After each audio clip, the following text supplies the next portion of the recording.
Bihilya ng muling pagkabuhay. Noong gabi po ng Biyernes Santo, kabiguan ang naghari sa kapaligiran. Hindi lamang namatay at inilibing ang Panginoon. Ang mga apostoles po ay nakakulong sa isang nakakandadong silid. Takot na takot. Nasaan na ang lahat ng himala?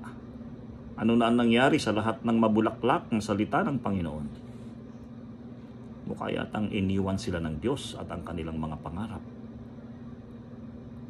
Ngunit ngayon, nagsimula na ang hindi na mapipigilang tagumpay ng muling pagkabuhay.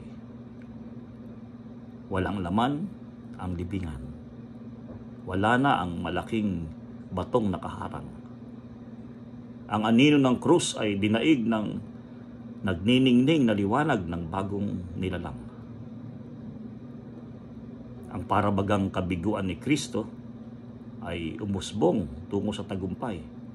Kagaya po ng binhing natabunan ng lupa para lang muling lumitaw bilang bago at sariwang nilikha. Ito po naman talaga ang takbo ng buhay Kristiyano, ng simbahan, ng mga mumunting pamayanan, ng bawat tao. Kabiguang nagiging tagumpay. Biyernes Santo na nagiging linggo ng muling pagkabuhay. Sa atin pong pagsunod kay Kristo, ay ginagabayan niya tayo patungong Kalbaryo, kung saan tayo ay namamatay sa ating sarili, sa masakit na pagsuko sa kalooban ng Diyos. Ito po ang sarili nating Biyernes Santo. Ngunit sa totoo, ang kamatayang iyon ang nagbibigay sa Diyos ng pagkakataong kumilos sa ating buhay upang sa atin ay umusbong ang bagong karunungan, bagong kabanalan at bagong kagalakan. Ito naman po ang sarili nating muling pagkabuhay. Ang Kristiyano po ay nabubuhay sa iba't ibang karanasan. Ngunit may isang tema na ipinapahayag ang Diyos sa pamamagitan ni Kristo. Biyernes Santo, muling pagkabuhay. Biyernes Santo, muling pagkabuhay. Biyernes Santo, muling pagkabuhay. Ngayon pa lamang alam na natin ang susunod. Pagkatapos po ng krisis sa coronavirus, pagkatapos ng ilang linggong pagkaka-quarantine, ay tiyak po natin ang solusyon at pagbabalik sa dati nating buhay. Kung inaasahan natin ang isa nang wala ang isa, nangangahulugan ito na hindi pa natin lubos na naunawaan ang pangunahing aral ng Ebanghelyo. Samantalang kung tanggap na po natin at nasasakyan na natin ang takbo ng buhay Kristiyano, mas bibilis ang ating pagsulong sa daan tungo sa karunungan, kabanalan, at katuparang magpakailanman. Bakit nga ba ang mga fairy tales ay kilalang kilala at madali nating matandaan kahit na sa ating paglaki? Snow White and the Seven Dwarfs, Sleeping Beauty, Cinderella, at iba pa. Alam nating lahat yan at hindi natin nalilimutan at mahal natin. Bakit po? Siguro po ay naiugnay natin ang sarili natin sa mga ito sapagkat ang mga ito ay totoo. Opo, totoo ang mga fairy tales. Siyempre, hindi po totoo ang detalye ng mga ito. Pero totoo ang mga ito pagdating sa kahulugan at mensaheng ipinahihiwatig ng mga ito. Ang mga ito po ay kwento ng mga digmaan kung saan ang kabutihan ay palaging nagwawagi laban sa kasamaan pagkatapos ng mahabang pakikipaglaban. Ito po ang malalim na katotohanan sa kasaysayan nating mga tao ang katotohanan kay Kristo, ang katotohanan tungkol sa kanyang krus, at ang katotohanan tungkol sa kanyang muling pagkabuhay. Ito po ang isinisalarawan palagi ng mga fairy tales.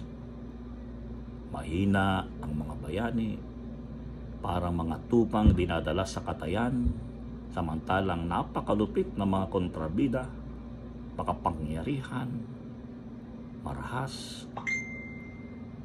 Ang mga bayani ay inaapi ng mga kontrabida, kagaya po ni Kristo sa krus. Ngunit sa bandang huli, sila'y nakakalaya at nabubuhayan, kagaya rin po ng muling pagkabuhay ni Kristo. Pero nakakatawa po na isipin, nakakaiba naman ang itinuturo sa atin ng mundo.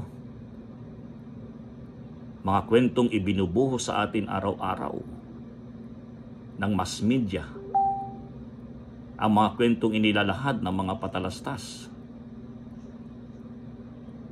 Ipinapangako sa atin ng mundo na mas mabuti pa raw ang kapangyarihan o ang power kaysa sa sakripisyo. Nangangago ito ng walang hanggang muling pagkabuhay nang hindi dumadaan sa Biyernes Santo. Ngunit hindi po ganito. Kagaya po ng ipinaalaala sa atin ng araw na ito. Sa totoo lang, ang tunay na buhay ay mas parang mga fairy tales. Kaya po, siguro mahal natin ang mga ito. Sa tunay na buhay, tinatawag tayong sumunod kay Kristo sa pamamagitan ng uri ng pag-ibig na handa pong lumimot sa sarili. Paulit-ulit. Kung susundin natin ang mundo, tayo po ay madidismaya lang, sapagkat inilalayo tayo nito sa pinakamalalim na katotohanan tungkol sa ating buhay. Ngayon pong araw na ito ay namnamin natin ang kagalakan ng muling pagkabuhay. Magpasalamat tayo sa Diyos sapagkat hinayaan niyang tayo ay makibahagi sa kanyang tagumpay. Magpasalamat tayo sa pagbibigay niya sa atin ng pag-asa. Pero wag po tayong titigil dito. Wag po nating basta lang ikatuwa ang muling pagkabuhay. Hayaan po nating baguhin ito ang ating buhay.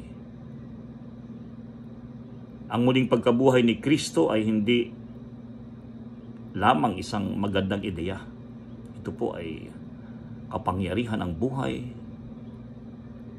na walang hanggang kumikilos sa atin.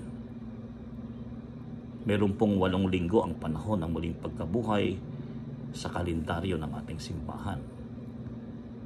Sa 8 linggong iyan, gumawa po tayo ng mga paraan para maiugnay natin ang ating buhay sa kapangyarihan ng mga panahong ito. Siguro naman po, tayo nagsikap na isabuhay ang Kwaresma ngayong taon. Maaaring nagsakripisyo tayo ng ilang bagay ngayong Kwaresma. Mga praktikal na bagay para kahit papaano ang Diyos ay kumilos sa ating buhay. Kaya nga kung nagawa nating magsakripisyo ngayong panahon ng Kwaresma, siguro naman po kaya rin nating gumawa ng mga bagay para maisabuhay natin ang kagalakan ng muling pagkabuhay. Sinabi po ni San Pablo sa ating pagbasa na mag-isip tayo ng mga bagay na nasa itaas at hindi mga bagay na nasa ibaba. Kung meron po tayong mga New Year's resolution, bakit hindi po tayo gumawa ng Easter resolutions? Simple lang po. Halimbawa, ngayon pa lang, mag-isip na tayo ng mga unang gagawin natin pagkatapos po ng pandemic na ito. Doon po sa aking FB, ako po ay nagtanong, ano ang unang-una mong gagawin sa oras na ipinahayag na ang COVID-19 ay ganap ng nasugpo? Karamihan po ng sumagot, sinasabing ako po itatakbo ng simbahan upang magpasalamat. Siguro nga po ngayon pa lang mag-isip na tayo ng gagawin natin Tiyak natin ang kalutasan ng suliraning ito. Tiyak natin ang muling pagkabuhay sa krisis na ito. Siguro po isang napakagandang gawain pagkatapos nito ay magsimba nga tayo, tumakbo tayo sa simbahan. Ngunit mag-anyaya tayo. Anyayahan natin yung mga kakilala o kamag-anak natin na matagal nang nakalimot sa simbahan. Pagkatapos nun, ayayain natin kumain sa labas. O anyayahan ng tanghalian o hapunan sa bahay bilang bahagi pa rin ng pasasalamat. Nito pong panahon ng quarantine, ang atin pong network pagdating sa tanghali gapang pagong na. Bakit? Sapagkat lahat ang hawak ay cellphone. Tinatago natin ang ating kalungkutan sa paggamit ng social media. Bakit hindi pong ngayon pa lang planuhin na natin pag ipinahayag ng ating kalayaan sa sakit na ito ay nandyan na, ay i-require po natin ang ating buong pamilya na bitiwan ang mga cellphones, mag-organisa ng isang banding activity sa labas, sa mga beaches, sa mga ilog, sa mga resorts. Tayo po'y magsaya. Anyayahan natin mga kaibigan sa simpleng salo-salo. Ang mga ito po ay simple at praktikal na paraan upang ipagdiwang natin ang buhay. Kung tayo po ay mananalangin sa banal na espiritu, ay natitiyak ko po marami pa siyang suggestions o maiimumungkahi sa atin na pwede natin gawin. Kailangan po natin ng pagsasaya.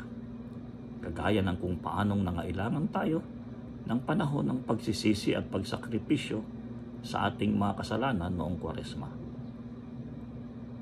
Ang Diyos po at ang simbahan ay parang matalinong ina.